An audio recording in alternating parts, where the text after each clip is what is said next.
And I've been able to change my life and the people around me in like the last 90 to 120 days. Completely changed my life. And a lot of you, I'm sure, probably thought I had everything. I've got baby flow, I've got an amazing life, people know who I am, they line up for autographs. And that's a really cool thing, but when you win something like a world title, and you guys can hear a lot of athlete stories, it'll resonate with you now that you've heard mine, but a lot of people will find that they've won something huge, and then they feel totally lost. They don't know what to do with themselves. And that was something that happened to me. I won the gold buckle, and then my self-esteem, confidence plan just tanked because I've been on this 27-year journey of I'm trying to win the world, I'm trying to win the world, I'm trying to win the world. So when I woke up every morning, I had a purpose. Purpose was to try to win the world. And then when I won the world, I didn't know what to do anymore. And I really thought that I had it all figured out and that would be the thing. And if you don't know what the next thing is, you can just go ahead and fold it up and put it up. You don't know what you're gonna do. The brain is only interested in what you want it to be interested in.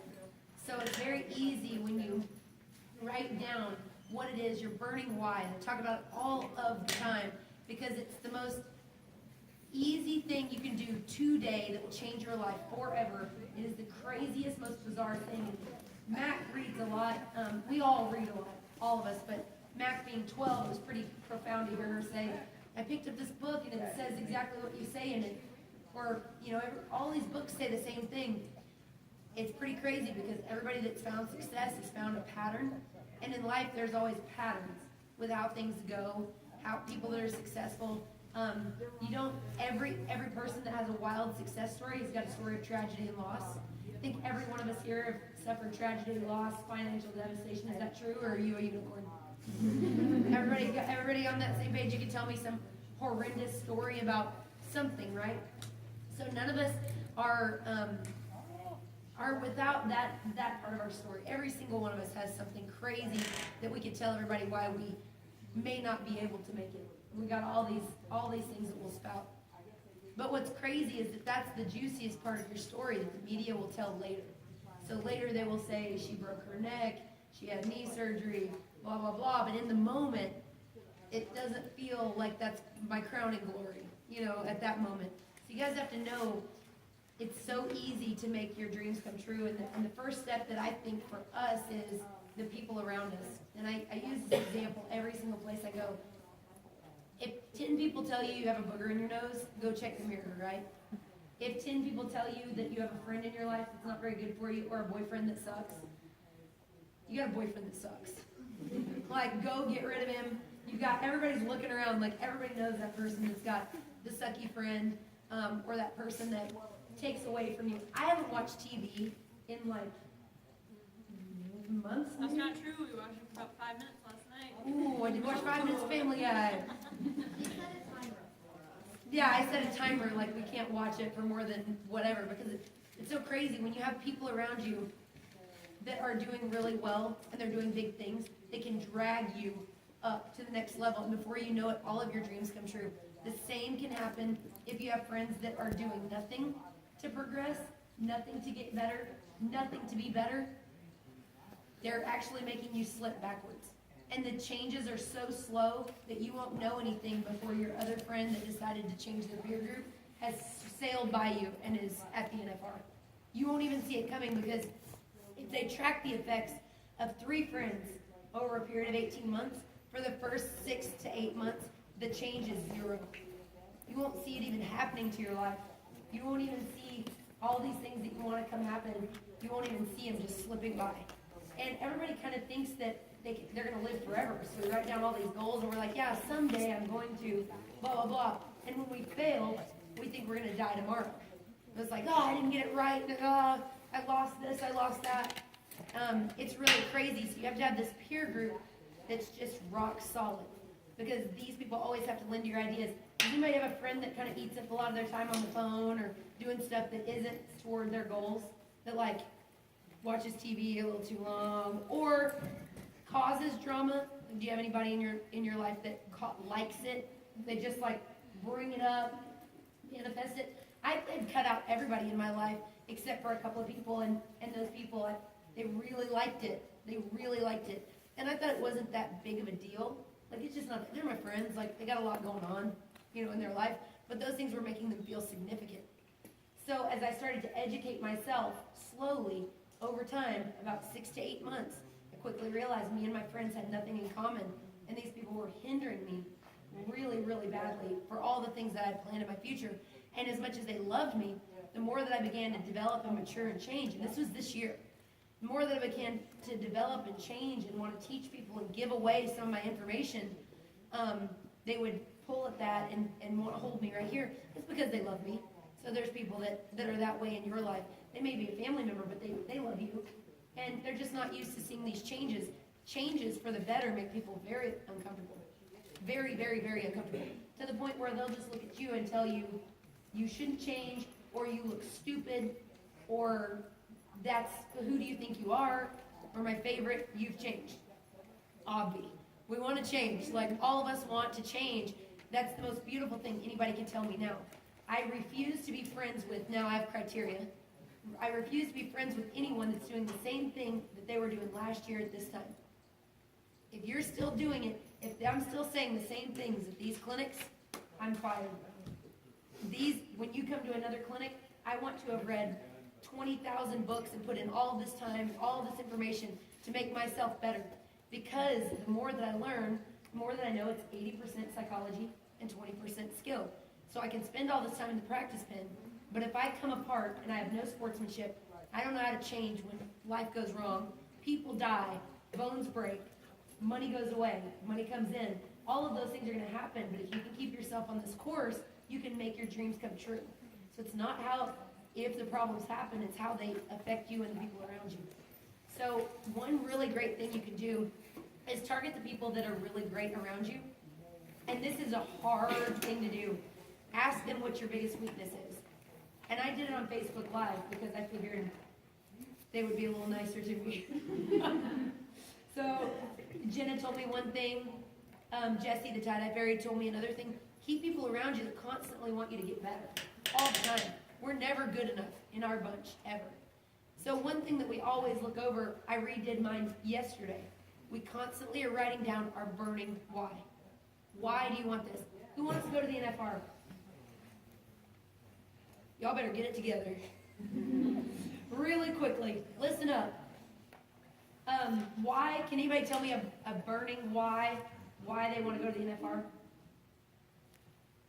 want to spend a lot of money on some cool crap. I like that.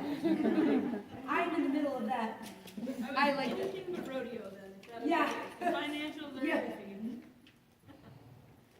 Yeah, we need to start you a business.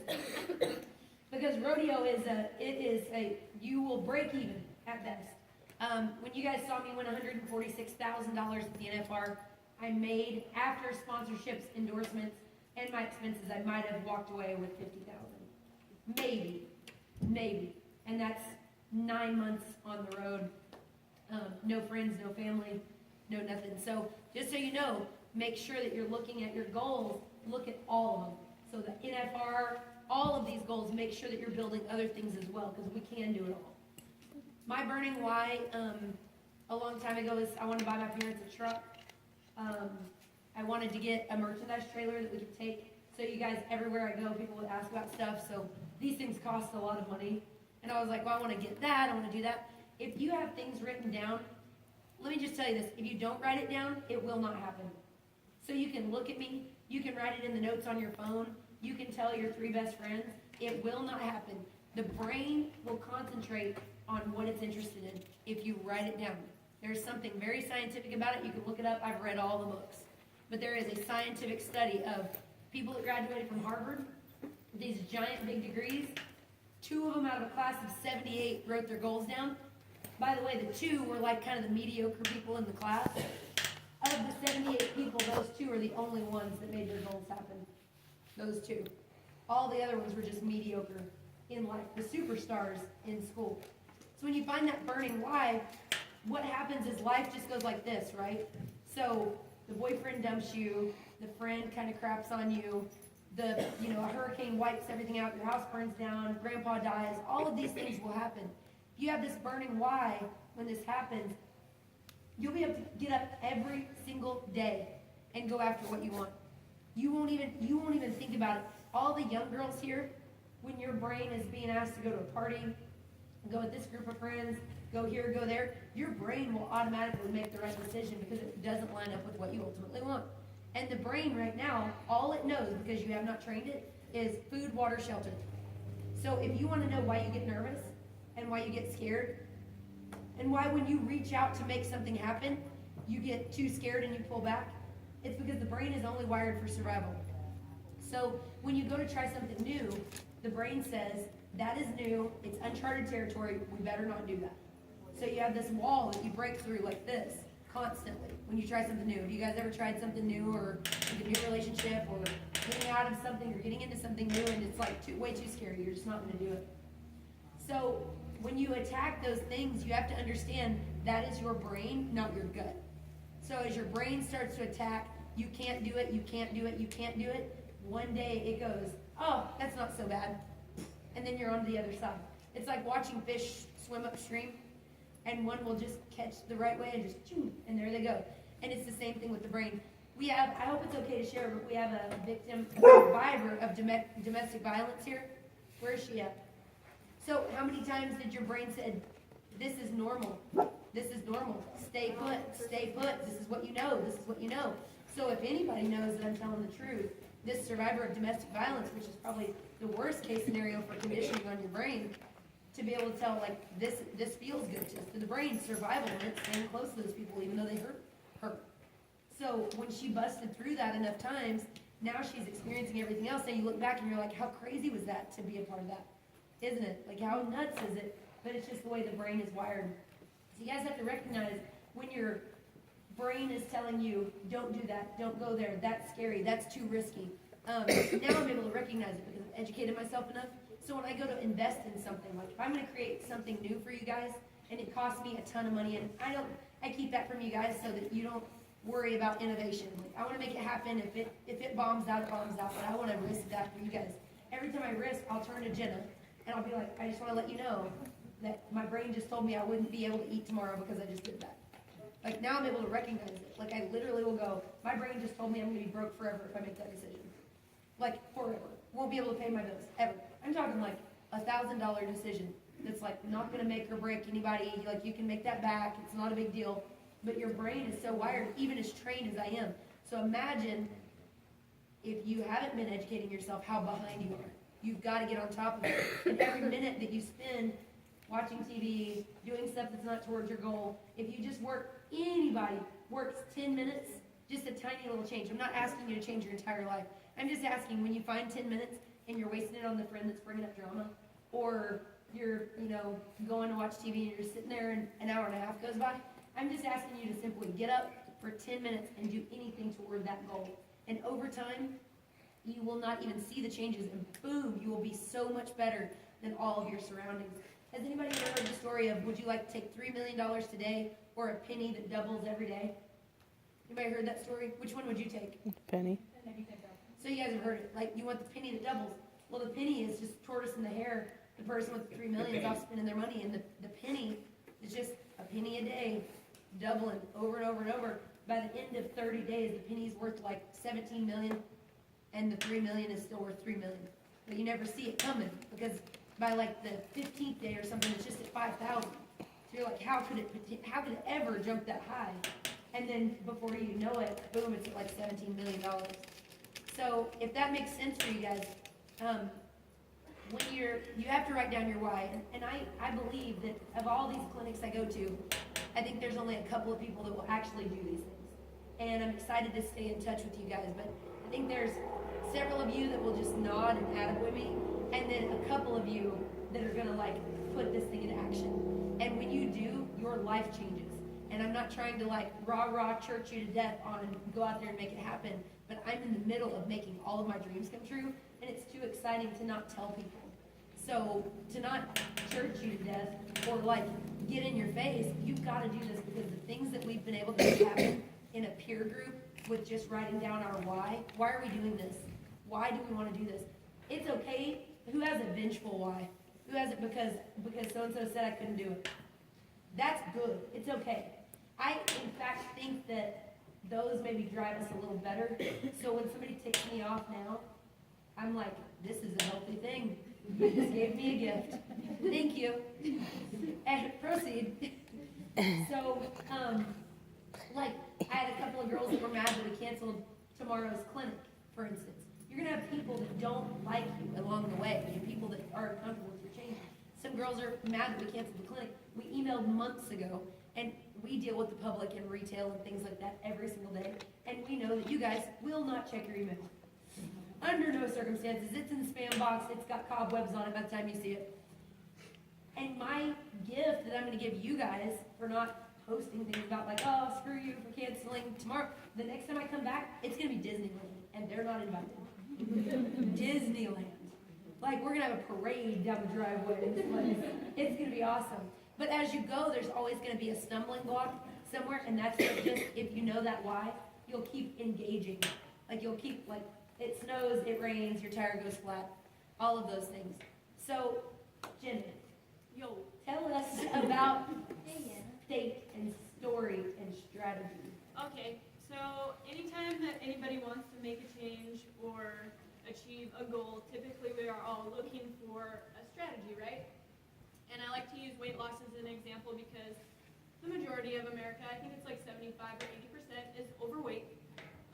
But is it because we can't find a strategy? I mean, you almost have to go out of your way to avoid weight loss programs, to avoid health food stores, to avoid gyms and personal trainers. So strategy is readily available. It is everywhere. That's not what we're looking for. That's not the reason why we can't achieve X, Y, or Z. And like here today, you guys probably came so that you could learn Fallon's strategy. How did you get to the NFR?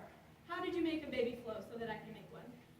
But typically, strategy is readily available. So you guys came to the clinic and you heard what she had to say. So why can't we all be Fallon Taylor next year and win the world, right? So strategy is the first thing you need. The second thing is story. And then a story is just something that you tell yourself over and over again until you believe it.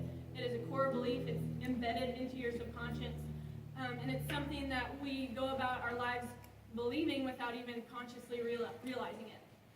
So for example, and I'll use Fallon just because it's Fallon. So one of Fallon's stories was, well, my memory is bad because I had a brain injury. And that is a valid freaking reason. There's doctors involved. There's papers to prove it. There's scientific studies, right? But Fallon and I have been studying this stuff for a long time. And so I thought, you know what? You can remember some stuff. I think that you can remember all the stuff if you try hard enough. And I want you to try to change your story because we're out here preaching to these people. And I think that would be a really, really great experiment. So for the last couple months, Fallon's been working on changing that story. And every time she gets scared, when I say, hey, do you remember XYZ, like this crazy thing? As soon as I say, do you remember, she used to kind of tense up. And honestly, she'd almost cry in some scenarios. And it is very uncomfortable to change her story. But it's been so great because now I don't feel like Fallon ever gets scared when I say, do you remember? Or I bring something up. She just has been able to power through that and change her story. And that's, something that you guys can do in any scenario. And people in the weight loss world, they think that, well, hey, I tried everything.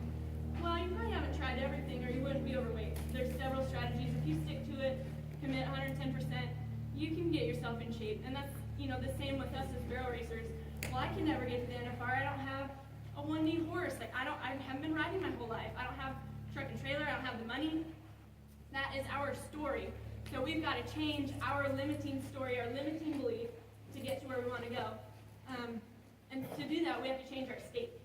So a lot of people, when they get wrapped up in their story, they're just depressed, they get scared, they cry, they don't want to talk about it, they make all these excuses. But if you can change your state of being and your state of vibration, how you're living, to a very high state, that's when you will start seeing the answers.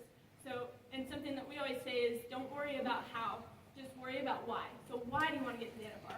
Why do you want to lose weight? Why do you want to remember stuff? And if you're operating at a high level, the how is going to come to you. So when we change our state, we like to jump around and get up and high five people and get Okay, excited. so y'all do it with us. So let's all change everybody's state. So high five and hug three people you don't know.